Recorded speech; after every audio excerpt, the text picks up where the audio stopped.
Good morning and thank you. We're going to begin and end in gratitude today.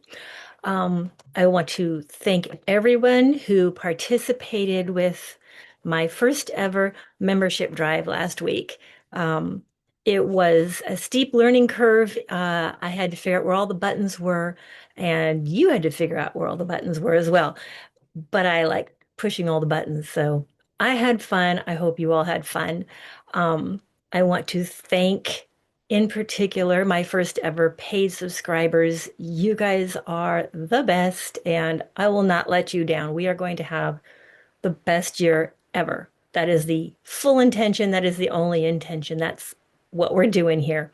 Um, if you were a dark alley detective last year and you came along for that ride, um, I'm delighted that you like pushing buttons as much as I do. So I comped you all with a paid subscription through June because I want you to come along for the ride and see what you think and give me all the feedback.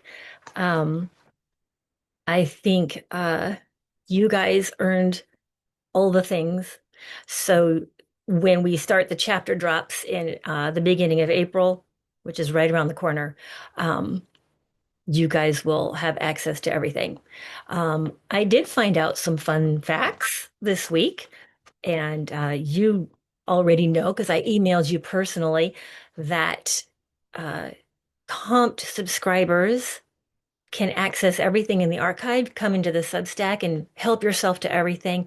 But apparently, it doesn't push out the emails to your inbox for whatever reason. So I think I can go back in there with a hammer and fix that. But at the moment, yeah, we there was kind of a back and forth with that one this week. But irrespectful of all that, um, we did it. We voted anyway. So without further ado, I would like to introduce everyone to the characters in the upcoming historical mystery work in process. At the moment, the working title is The Real Deal Mortuary. And as you start reading chapter one, two, and three, you're going to very quickly understand what that title is referring to.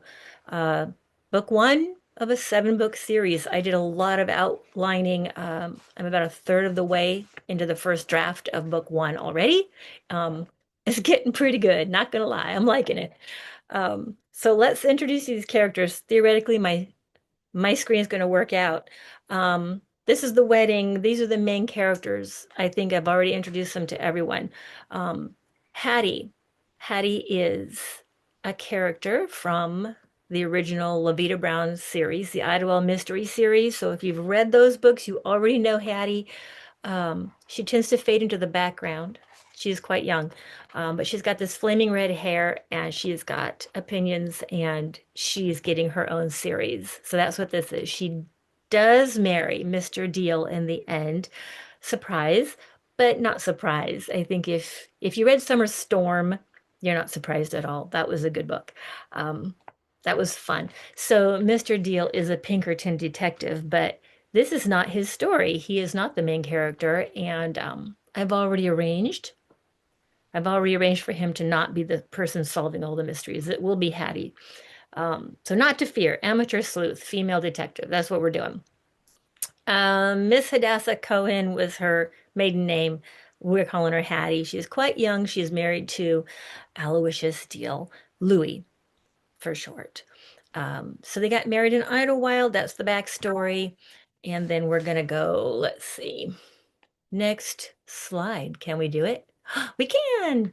All right. And then I gave them a honeymoon photo as well because they spent 3 weeks, part of them in Niagara Falls, which is where you go in 1914 on a romantic honeymoon. That's going to include a train ride all the way back to the West Coast. Um, if you've read the last book, Levita Brown, Violets Are Blue, she explains all the trains and how they were quite fantastic in 1914. But I'm going to let you read that. At any rate, okay, so they had their wedding tour. They're gone for 3 weeks. They're going back to the West Coast. Louis inherited a beautiful Queen Anne style mansion in Los Angeles on Washington Street. You can read the blurb below. I think it's in one of these Substack posts. At any rate, um, so they're coming back and they're going to live in LA. And this inheritance is what allowed Louis to propose to Hattie, and they got married immediately. He didn't have that kind of money to set up house, but now he's got a house. So the house is where we're going next. Meet the aunt and uncle. They're the dearly departed, the deceased. The uncle had passed on some 20 years earlier, and then the aunt passed on as she left everything in her will to Louis. Um, the names we voted in. This is Uncle Hiram and Aunt Minerva, occasionally referred to as Minnie, but not very often. So 40 years ago, they came in, they built this place. They've been doing the funeral home this whole time. And I got some years in here because the timeline will start mattering in book one. Okay, so we have Hiram and Minerva. This is the undertaker, the working mortician, the manager, who's kind of running the business part. And his name is Mr. Percival Farthing. That was the winner. Um, Louis, who grew up, he has some childhood memories in this house. Louis knows this guy, hasn't seen him in a long time, but Louis has always called him Grim, just plain old Grim. Um, and immediately when he sees him the first time in chapter one, that's what he's going directly is to. And I don't think Mr. Farthing is going to like that. And I think it's funny. I've been calling him Halifax in the rough draft this whole time. So I'm to go in and change that. This is Mr. Farthing, otherwise known as Grim. All right. Um, in the stable, we still have an old-fashioned hearse that's being drawn by two black horses. This is the groomsman. He lives in the stable. He's great with the horses. He is not interested in upgrading to automobiles in any way, shape, or form. He's been there for a while. His name is Mr. Solomon Freeman, otherwise known as Saul for short. So we're going to be meeting him down in the basement where all the work is done. We've got the embalmer. And he's a very particular person as well. The embalmer has to know certain things, and this one considers his job art. He's got to know chemistry, um, and he's been around. This time and place in history had a lot of funeral parlors, uh, and there was plenty of work. Embalmers could get hired anytime they wanted to. It was a very specialized field, and they were in high demand. So the embalmer, this is Mr. Killian O'Shea, and he's going to have some opinions of his own as we move forward.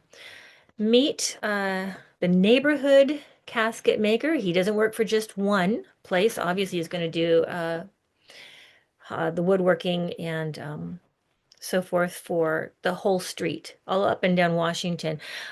Senor Manuel Reyes, we can call him Manny, but we keep him at arm's length. There are still a little bit upstairs, downstairs going on. Um, yes, we're in California, we're in the West, and times are progressing. Um, but it's very much who you talk to. There's going to be the old guard, right? The aunt and uncle were from a different time, a different era, and it's going to show in Hattie's story, the old and the new, and the pivot that I think happens in every era. At any rate, this is Senor Reyes. There's a cook. This is Miss Myra Mora. Haven't decided. Drummond, Miss Drummond, and she's the cook. And she's not so pleased that we've lost the aunt and gained some young whippersnappers in the house. Louis and Hattie show up, and they're going to have some words, but she knows more than they do at the moment. And they have a maid, Miss Serafina Mendez, and she only speaks Spanish, so that's going to be a bit of a barrier. And also she knows some things that no one else knows, but we don't know that yet. not yet in the book. She's got a very big role to play, but Hattie knows about being a maid, and their job is to be not seen, not heard. They're supposed to fade into the wallpaper, not be seen. So that'll take a little bit of doing, but if anyone can do it, Hattie can. All right, let's go to the neighbors. There are three distinct neighbors. This is the neighbor next door. Of course, he runs a funeral parlor, um, his own way. And this is Mr. Thaddeus Worthington. That was the vote. I think it was calling him something else. That's fine. I'm gonna go in there. Meet Mr. Worthington. He's been around, he knows some things as well. So, these are all places we're going to get clues. Neighbor number two shares a back fence. He's on the back side. So they actually are going to be more like sharing the garden. Mr. Montgomery Ashworth, he's going to ask everyone to call him Monty. He's a little younger, he's got some modern ideas. And then the third neighbor lives across the street. Um, Meet Mrs. Esther Rosenberg. Her funeral parlor is called Rosenberg and Sons. The sons do most of the work. She spends a lot of time looking out her window, walking up and down, seeing what the neighbors are up to. She's gonna have some fun. We're gonna have some fun with her at any rate. So now you have a good cast. I intentionally did not give you villains of any style. I want them to be absolutely secret until we solve all the mysteries, obviously. So um, come along for the ride. I hope everybody has a great time. And I'll catch you guys next week. All right. Bye.